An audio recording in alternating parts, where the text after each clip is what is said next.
How's it going, y'all? I just wanted to bring you guys back and do a little recap. I know I haven't done a video recently just showing the progress of the farm. The last video I did was in the greenhouse. Actually, the last video that should be released is my birthday party. But I just wanted to show a recap of what the garden looks like, what those buckets can do. I mean, right here you can see just an insane amount of tomatoes, like a ridiculous, there's a spider right there. I didn't want to aggravate him. He's saving my garden from these gnats. But like an insane amount of tomatoes in one bucket. Like, it literally blows my mind. Now this variety is a bushing variety, which actually do really well in these buckets. But like, I mean, the more you look, just the more tomatoes there are. I love these systems. So I don't know if I've showed everyone the trellis systems, but I think we'll do a shot of that. You can really see it here on these plants.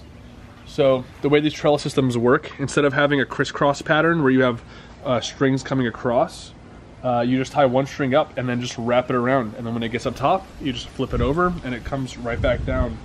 It just blows my mind how well these buckets do. And then I'll kind of do like a walkthrough of what all these different plants are, because I got some really cool ones growing. But okay, you guys ready? Let's walk through this garden, show you guys all the plants. Oh yeah, and recap, not just recap, but something new. I have rabbits now. I'll show you all those last, and I'll kind of explain our heart behind those. But all the way in this bed, all the way down, these things are doing really well. I haven't watered them a single time this year. These are my onions. This is just kind of like a throwaway bed that I just planted whatever I had extra. Just got some zucchini and some more onions. This is my wife's bed of flowers. This is supposed to attract pollinators. It has attracted an insane amount of aphids, which have attracted an insane amount of ladybugs, which is really nice because I always have an issue with aphids.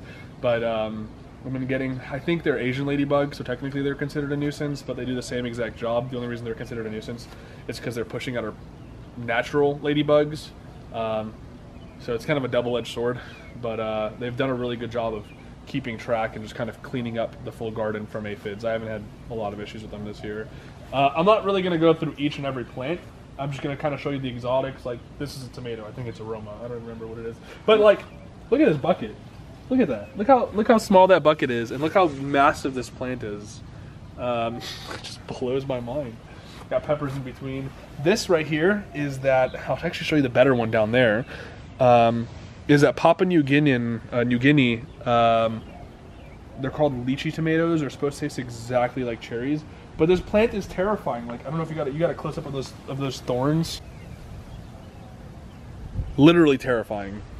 The worst possible thing. If these things are not tasty, I'm gonna be super upset because pulling this thing out in the fall is going to suck. The next really cool variety of plant that we have is a round zucchini. It literally, oh, is it a slug? No! Might be doing another pest video later. With all this rain coming up. It's a round zucchini, so it's just supposed to be like a little ball. Should be really excited for those ones. My son loves them. Let's see, the next plant that we're gonna show, oh, is these things. These things are freaking radical. So this is, oh, and here goes a ladybug. And there's cabbage moths. Those things are horrible. No, where, yeah. I don't know where the ladybug went. I scared it. Either way, this thing is called a ground cherry. Here, let me pluck one and show y'all what they look like. Let me find one that's ripe. This one's almost ripe. You're supposed to wait for these to fall off of the plant. They kind of grow like tomatillos. This one's not ripe. But these things literally just taste like pineapple. They're supposed to taste like pineapple. When they're fully ripe, they taste really sweet. Like really sweet tomatoes. Actually, probably this year my favorite plant in the garden. Maybe second to the peas. I like the peas a lot. Right behind them, we have our Black Beauty tomatoes. They're literally black. These are the coolest things ever. This one has a little poke on it. And then we'll walk down on this side because we actually have a rabbit nest right there, so I don't want to disturb it. We just have our blueberries, basic peppers, raspberries. Watch out, the rabbit nest is right there. Elderberries. Our ginger is growing really well. I'm actually really excited for this one. I don't know, I don't want to... Oh, it is pooling. That is not good. That means that hole is not doing its job.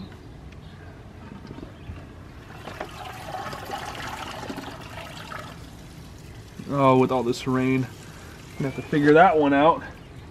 Oh, it should be doing a job. I just have to drill the hole a little bit deeper. It looks like, yeah, the hole needs to go deeper. So recently I've been doing this, been selling this product called Meowie Wowie.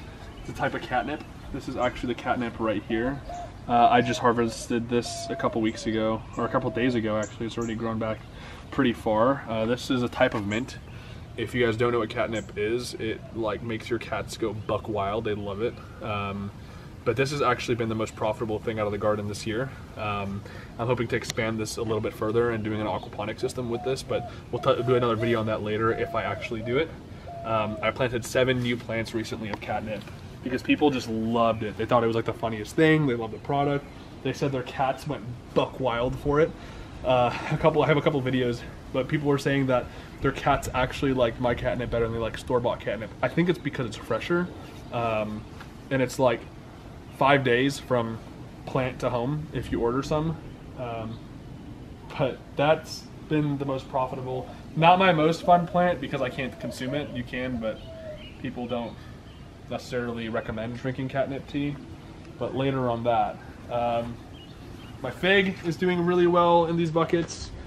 And then this is my Peppermint Bush. Hey, what are you? I don't like you. This is my Peppermint Bush. This thing is literally insane.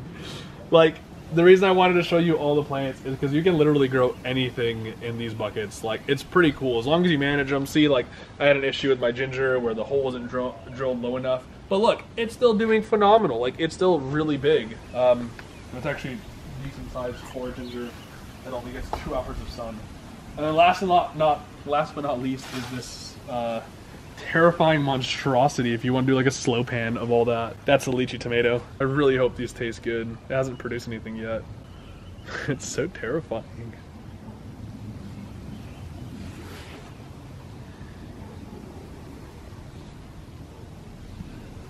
Goodness. Yeah. Oh no! What happened? Well, that really sucks. It would break the plant. What's all this rain? Oh no. It didn't break the plant though. It was actually nice. I'm gonna have to come tie that up a little bit. Okay. So these are our girls, our female breeders. They're New Zealand whites. These are like the newest edition of like things that I'm growing. So me and Mackenzie, my wife, have always been extremely passionate about like the meat that we eat. We're not vegans. We do every so often like try to have like a full vegan week where we try to lower our consumption of meat, but we like meat quite a lot. With everything going on in the dairy and poultry and pig industry, we just find it better to grow our own meat. Like, these girls will actually get up on the grass quite frequently, and they live good lives. Like, they're happy girls. I know it's sad, but it's the reality of the food we consume. I would rather give something a good life before consuming it than letting something sit in a confinement camp or pretty much a, what does Joel Salatin call them? Concentration camp before I eat it. There's a lot of stuff that I just don't see fit. Do I still eat food from Walmart? Yeah, because I like meat, but I want to slowly start moving away from doing that, and this is a way that I'm going to be doing that. So it's sad. These girls will actually, I mean, they've kind of become like my pets. So these girls probably won't be turned into stew, but they're young. Well, I got little Bucky down there, my male. He's a little bit smaller than the females, which is about normal. So I hope y'all enjoyed this video. I hope y'all just kind of like enjoy what the buckets are doing. I know I am. They're doing really well. Like, they're doing like I thought they were gonna do well. I didn't know that they were gonna do this well. I think I kind of got a little lucky planting my plants as early as I did. But I genuinely hope you guys just have enjoyed the process and kept up with it. So if you have any questions, or if there's anything that you've seen that you just want to know more about, leave a comment down below. If you liked the video, please leave a like. You know, it helps me out a little bit. And feel free to subscribe. There's going to be a little bit more content coming soon. Now I'm making it as I go. So now that we're into like full-blown spring, there's not a lot that I do, in all honesty. Like, pretty much these buckets kind of take care of everything for me besides pest pressure. There's not a lot of weeding that I have to do. There's really not much. So I'll make as much content probably on the rabbits coming soon, on just how I keep up with them. I'm going to be building them a new home, like a full-on desk. But yeah, I hope you all liked it. So have a good one.